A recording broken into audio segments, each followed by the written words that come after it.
ኖላዊ ሚዲያ የቤተ ክርስቲያን የሆነው በስመ አብ ወወልድ ወመንፈስ ቅዱስ አሐዱ አምላክ አንድ አምላክ በሚሆን በአብ በወልድ በመንፈስ ቅዱስ ስም መጋቢት 3 በዚህች ቀን በእስክንድርያ ለተሾሙ ሊቃነ ጳጳሳት 58ኛ የሆነው የእስክንድርያ ሊቀ ጳጳሳት ብፁዕ ወቅዱስ አባ ቆዝሞስ አረፈ። ይህም አባት እውነተኛና ንጹሕ የዋህ ርኅራኄው የበዛ የቤተክርስቲያን መጻሕፍትና ትርጓሜያቸውን የሚያውቅ ነበር። እግዚአብሔርም በወንጌላዊ ማርቆስ መንበር ላይ ለሊቀ ጵጵስና ሹመት መረጠው።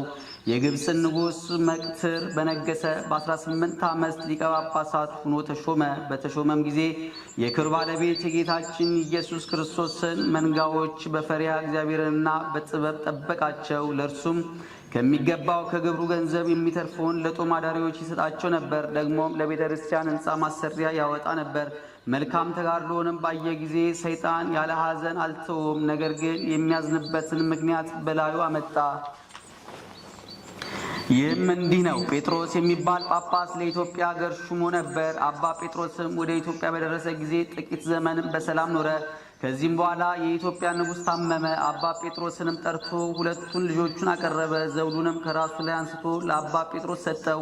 እነሆ እኔ ወደ ክብር ባለቤት ወደ ጌታዬ ኢየሱስ ክርስቶስ እሄዳለሁ። እነሆም ሁለቱ ልጆች በፊት ናቸው። አንተም ለመንግሥት የሚሻለውን አውቀ ከሁለቱ አንዱን ከኔ በኋላ አንግስ አለው። ንጉሡም ካረፈ በኋላ ጳጳሱ መኳንንቱንና የጦር ሰራዊቱን አለቆችና የመንግሥት ሰራዊት አለቆች ተማከሩ። እርስ በርሳቸውም ለመንግሥት የሚሻል የሚያንሰው ነው ተባባሉ። ጳጳሱ አባ ጴጥሮስም ታናሹን የንጉሥ ልጅ ቀብቶ አነገሰው። በኢትዮጵያ መንግሥት ዙፋን ላይ ማስቀመጠው። ጥቂት ዘመንም በሰላም ኖረ። በዚያም ወራት ከሶርያ አገር በሆኑ በሁለት መነኮሳት ልብ ሰይጣን አደረ። ከአባ አንጦንስ ገዳም እስከሚደርሱ ከቦታ ወደ ቦታ ይዞሩ ነበር። በዚያም በአባ አንጦንስ ገዳም ጥቂት ቀኖች ተቀመጡ። ስለ ስራቸውም ክፋት አባረሯቸው። ከዚህ በኋላ አንዱ ጳጳስ ሁለተኛውም ረዳት ሊሆን እርስ በርሳቸው ተስማሙ። ተነስተውም ወደ ኢትዮጵያ በደረሱ የሐሰት ጽሑፍንም ጻፉ። ያ ጽሑፋቸውም እነርሱ ከእስክንድርያው ሊቀ ጳጳሳት ከአባ ቆዝሞስ ዘንድ ተሹመው እንደመጡ የሚገልጥ ነበር። በዚያ ጽሑፍም እኛ ያልሾምነውና ወደ እናንተ ያላክነው ራሱን ጳጳስ ያደረገው ስሙ ጴጥሮስ የተባለ ሰው ወደ እናንተ እንደመጣ ሰምተናል። እርሱ ሐሰተኛ ነው እንጂ እውነተኛ አይደለም። ይህን ጽሑፍ ይዞ የሚመጣው ግን ስሙ ሚናስ የሚባል ጳጳስ በእውነት እኛ የሾምነው ወደ እናንተ የላክነው እውነተኛ ነው አሉ።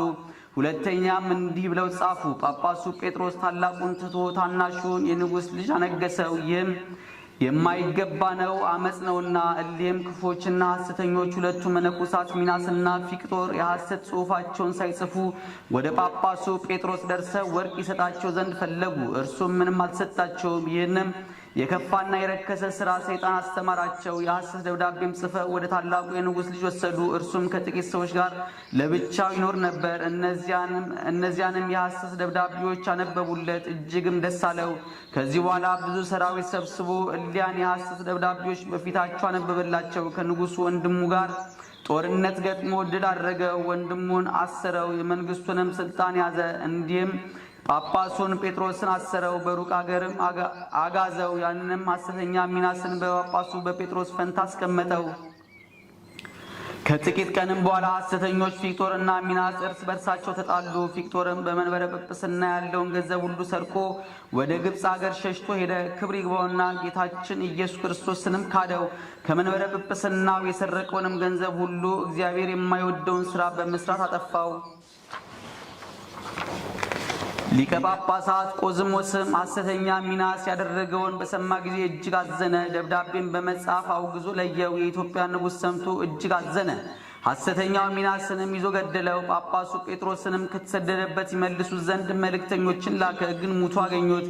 ይህም ነገር በሊቀ ጳጳሳት በቆዝሞስ ዘንድ ተሰማ። ሁለተኛም ጳጳስ አልተሾመላቸውም። ከእርሱ ጋር በኋላም የነበሩ ሊቃነ ጳጳሳት አባ መቃርስ፣ አባ ታውፋኒዮስ፣ አባ ሚናስ፣ አባ አብርሃም በእነዚህ ዘመን ከ911 ዓመተ ምህረት እስከ 995 ዓመተ ምህረት ድረስ ለ84 ዓመታት ያህል ለኢትዮጵያ ሰዎች ጳጳስ ተሹሞ አልተላከላቸውም። የኢትዮጵያ ንጉሥ ግን የጳጳሱ የጴጥሮስ ረዳት የነበረውን ወስዶ በመምህር ፈንታ ጳጳስ ሁነህ ተቀመጥ አለው። እርሱም እኔ ጳጳስ ልሆን አይገባኝም፣ የሐዋርያትንም ሥርዓት ተላልፌ ይህን ሥራ አይቻለኝም፣ ግን ልቀቅልኝና ወደ ግብጽ ልሂድ፣ ጳጳስ እንዲሾምላችሁም ሊቀ ጳጳሱን እለምነዋለሁ።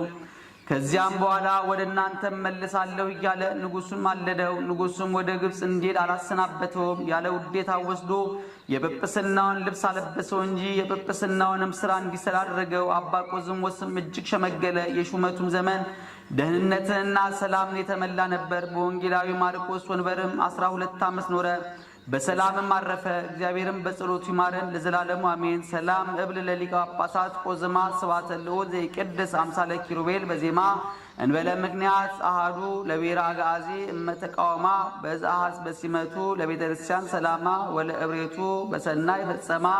በዚህችም ቀን ከፍኒዮስ ሀገር የሆነ አባ በርፎኒዮስ አረፈ። በረከቱ ከኛ ጋር ለዘላለሙ ትኑር አሜን።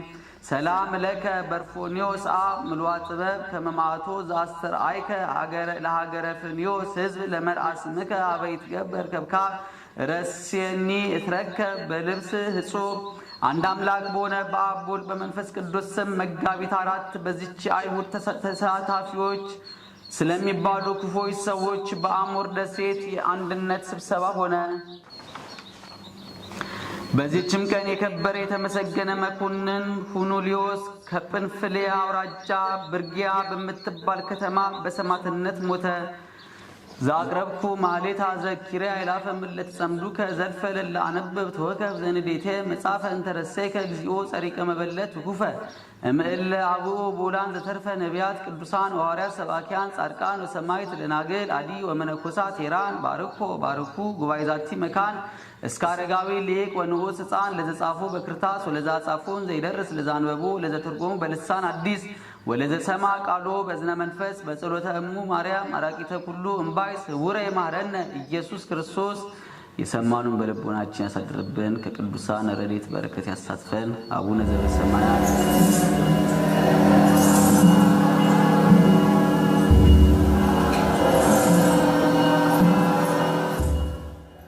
ኖላዊ ሚዲያ የቤተ ክርስቲያን የሆነውን ብቻ